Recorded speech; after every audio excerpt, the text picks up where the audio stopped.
No one wants you here, my brother said. My parents nodded in agreement. I didn't argue, just packed my bags and left. But this morning, my phone was blowing up with 12 missed calls. Have you ever felt like you're just there? Like you exist in a space, but no one really sees you? That's how it has always been with my family. Dear friends, before we continue, I just want to take a moment to thank all of you for your incredible support. My channel is so far along, reaching 1,000 subscribers, and your help means everything to me. Please hit subscribe below, your support truly makes a huge difference. I appreciate every single one of you. Thank you so much for being a part of my channel journey. Now, back to the story. I wasn't John, the golden child. I wasn't the troublemaker. I was just the one in between. The one who did what was expected, but somehow, it was never quite enough. It started off small. Little things. My mom forgot to set a plate for me at dinner. John taking my stuff without asking, knowing full well no one would care if I complain or not. They never said I wasn't wanted, not in so many words, but it was there, in the way they spoke around me, in the way my existence felt like an afterthought. I told myself it wasn't a big deal. No family is perfect, right? Maybe I was just being sensitive. Maybe if I worked harder, got better grades, helped out more around the house, stayed out of trouble, maybe then they'd finally see me as someone worth keeping around. So I tried. God, I tried. Straight A's. Chores done without being asked. No backtalk.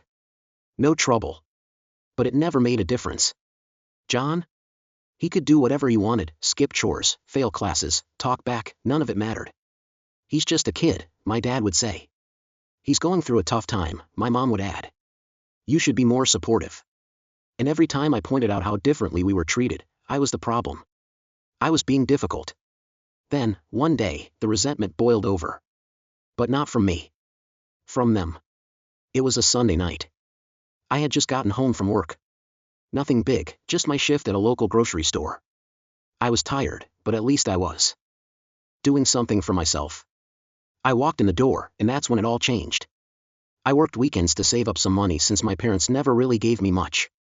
John, on the other hand, didn't have to lift a finger, anything he wanted, he got. I walked into the house, exhausted, and the first thing I saw was John sitting on the couch, controller in hand, completely zoned into his game. A half-eaten plate of food sat on the table, and on the floor, my backpack lay open, my notebooks and papers scattered across the rug. Dude, what the hell? I sighed, bending down to pick up my stuff. Oh yeah, John muttered, not even looking away from the screen. Needed paper, took some. I flipped through my notebook, my stomach sinking. My notes, the ones I had spent hours on, were gone. Torn out. I clenched my jaw. Are you serious? Finally, John looked at me. Relax, it's just some dumb notes. Not like you do anything important anyway. That hit harder than it should have. Maybe because, deep down, I knew that's how he really saw me. How my parents saw me. How they all saw me. Where are they? I asked, my voice tight. John scoffed. Dunno. Probably in the trash.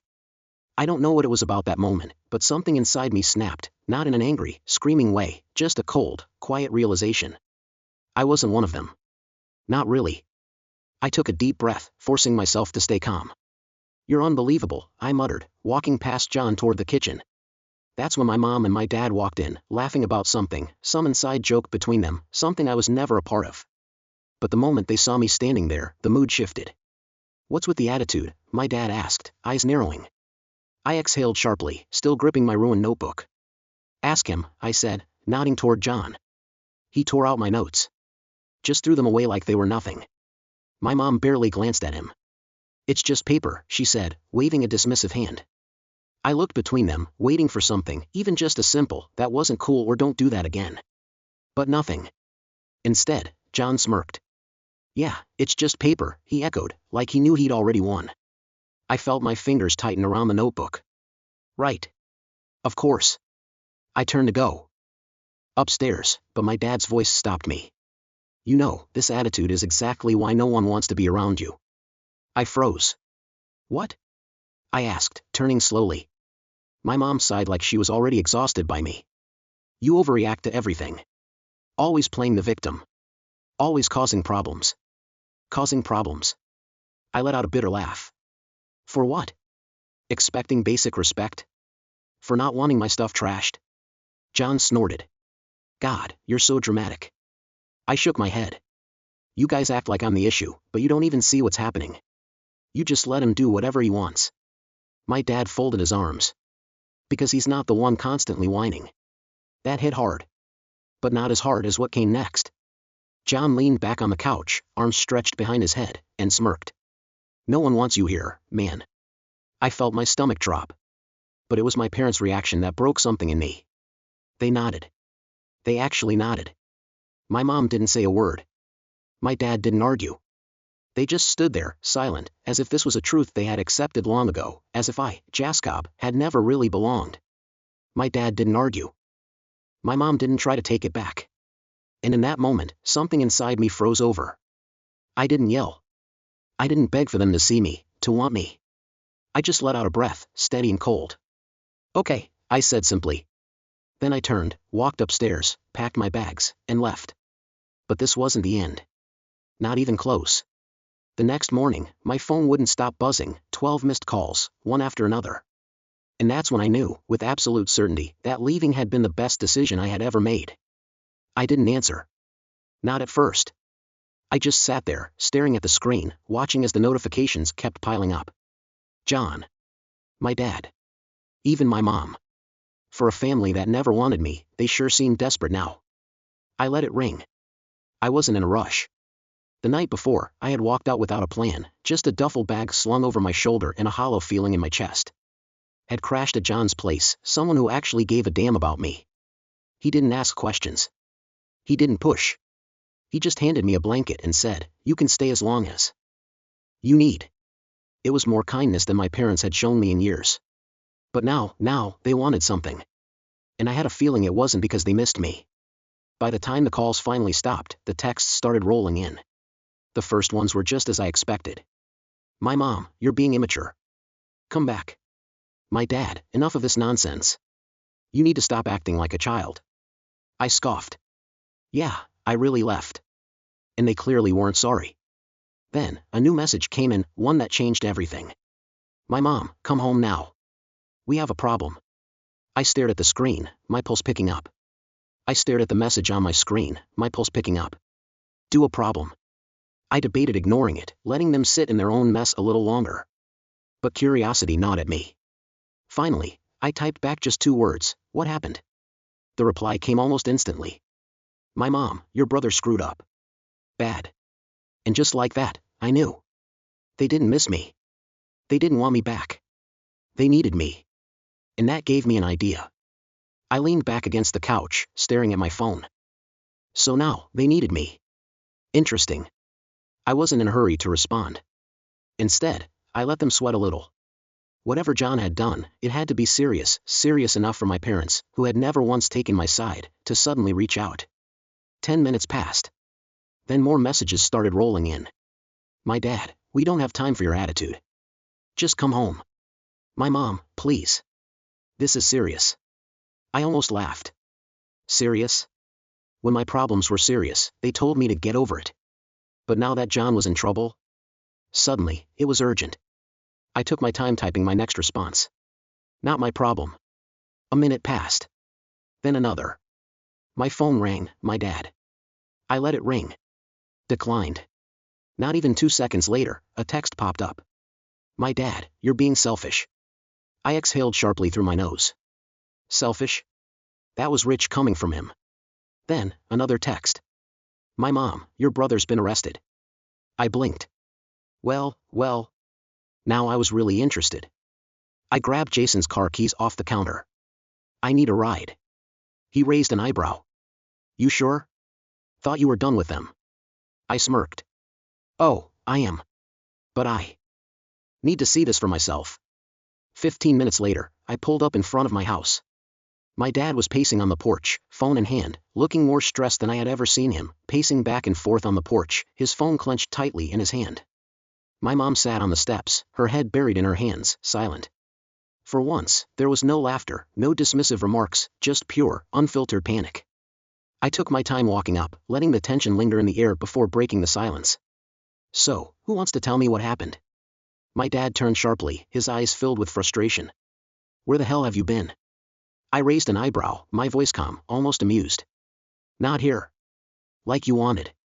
His jaw clenched, but before he could snap back, my mom spoke, her voice unsteady. It's your brother, she murmured, hands trembling. He stole something. From the wrong people. I frowned slightly. The wrong people? My dad let out a deep sigh, running a hand down his face as if wiping away the problem itself. Some guys, from the biker crew. We don't know the details, but they called the cops. He's in holding right now. I almost laughed. Of course. John had spent years treating me like I was nothing, walking around like he was untouchable. And now, the real world had finally caught up to him. I crossed my arms, tilting my head. And what exactly do you want me to do about it? My mom lifted her head, eyes pleading.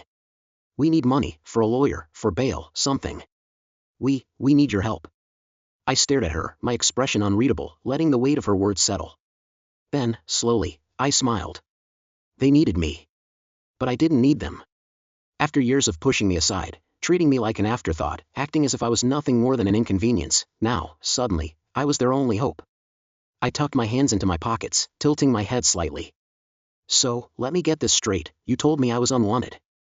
You let John treat me like garbage. You didn't care when I walked out. But now that he's in trouble, you suddenly remember I exist? My dad's jaw tightened, his face hardening. This isn't about that. This is about family. I laughed, a short, sharp sound. Now we're family? I scoffed. That's funny, because last night, I was a burden. My mom's eyes were pleading. Please, we can talk about all of that later. Right now, we need to get him out before this gets worse. I let out a slow breath, pretending to think it over. And how much money are we talking about? My dad sighed. Bail is set at $12,000. We can pay a portion, but we need you to cover the rest. I let out a low whistle. 12,000, huh? Sounds serious. My mom perked up slightly. So, you'll do it? I smirked. Oh, absolutely not. Their faces fell so fast, I almost felt bad. Almost. Excuse me? My dad snapped. I shrugged. Not my problem. My mom's voice cracked. But he's your brother. No. I corrected her, my voice calm but firm.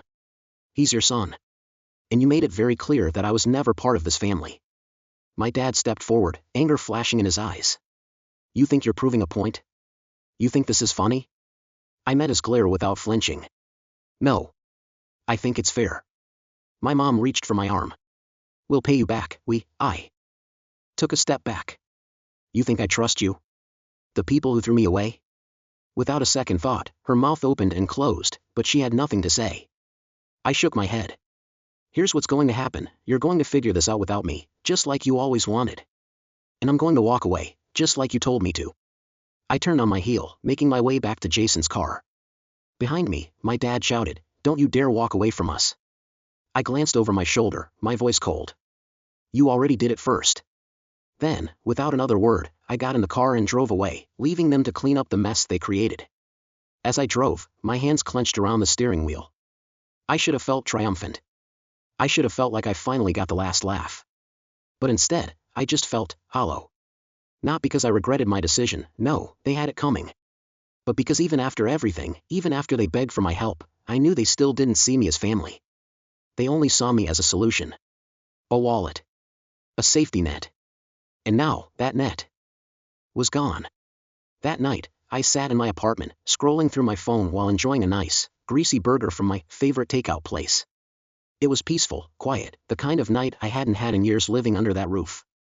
I had half a mind to turn my phone on silent, but I couldn't resist checking my notifications, and, surprise, surprise, my family had not given up. My mom had sent 3 messages in a row. We can work something out. Please, let's talk. Your brother is still in jail. We're struggling to get the money together. Please, I know we were harsh before, but we're family. I nearly choked on my soda. Now we're family? Now they cared? That was rich. I was debating whether to even respond when another text popped up, this time from my dad. Look, we can repay you. You just need to trust us. That one actually made me laugh out loud. Trust them? The same people who spent years treating me like an unwanted guest in my own home? The same ones who told me to leave without a second thought? Yeah, right.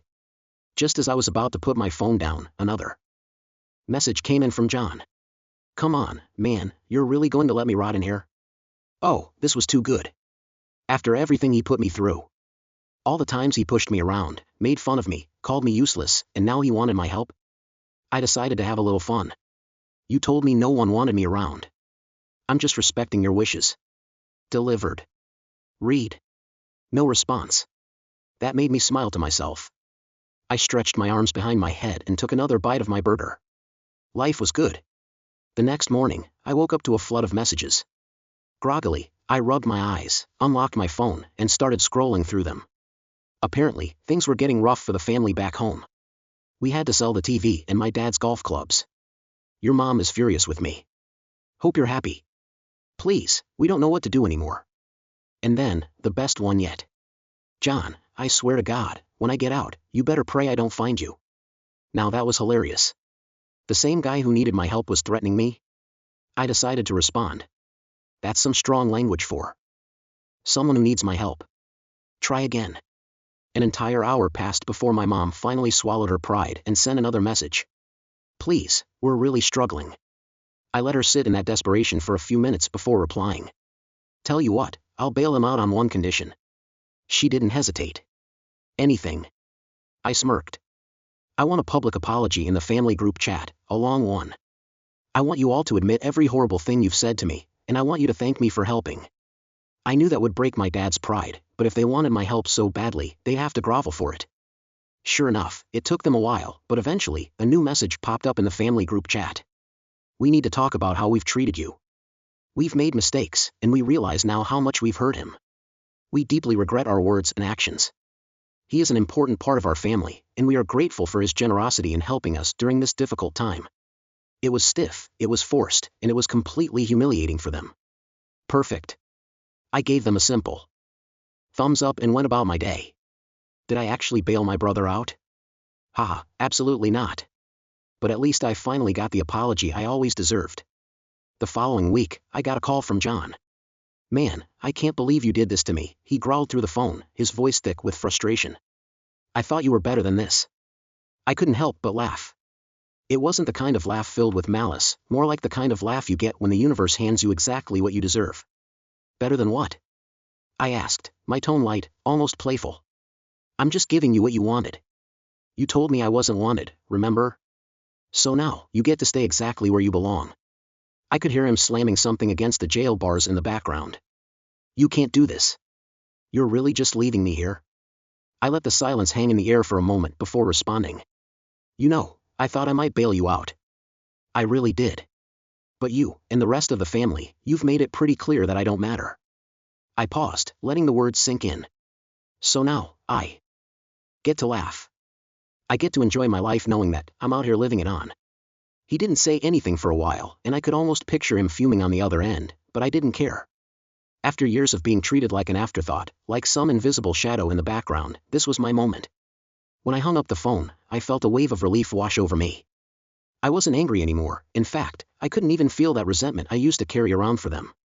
All of it had melted away. And just like that, John stayed in jail. They tried everything to get him out, but the charges were serious enough that it was out of their hands. They begged and pleaded, but the truth was, they needed me far more than I ever needed them. As for me, I walked away, head high, knowing that I had finally reclaimed my power. I didn't need to lift a finger to make their lives miserable, they'd already done that for me. All I had to do was sit back, enjoy my peace, and know that they would never, ever see me the same way again. And every time I glanced at my phone, with its constant reminders of how desperate they were, I smiled. Because, in the end, it wasn't just about the money. It was about the sweet, satisfying taste of revenge. And for the first time in a long time, I was finally living for me. Later that night, Jason, my best friend, glanced up from his drink and smirked. You know, man, technically, you didn't even do anything to them. I shrugged. Exactly. He chuckled, shaking his head. Still, that's gotta sting. Watching the kid they tossed aside be the only one who could save them, and then, bam, you just let them drown in their own mess. I mean, it's kinda brutal. I leaned back in my chair, exhaling slowly. They had it coming, Jason. Every damn bit of it. He raised his glass. Not saying you're wrong. Just saying. That's one hell of a reality check. I clinked my bottle against his. And you know what? It feels damn good. Honestly, this story is pretty satisfying. The protagonist was treated terribly by his family, but the way he flipped the script and didn't help his brother out after all that was brilliant. It's like the perfect revenge, and he didn't even have to do anything too drastic, just let them deal with the consequences. What do you think? Was it the right call, or did he go too far? Would you have helped, or is this payback well deserved? Let me know what you think.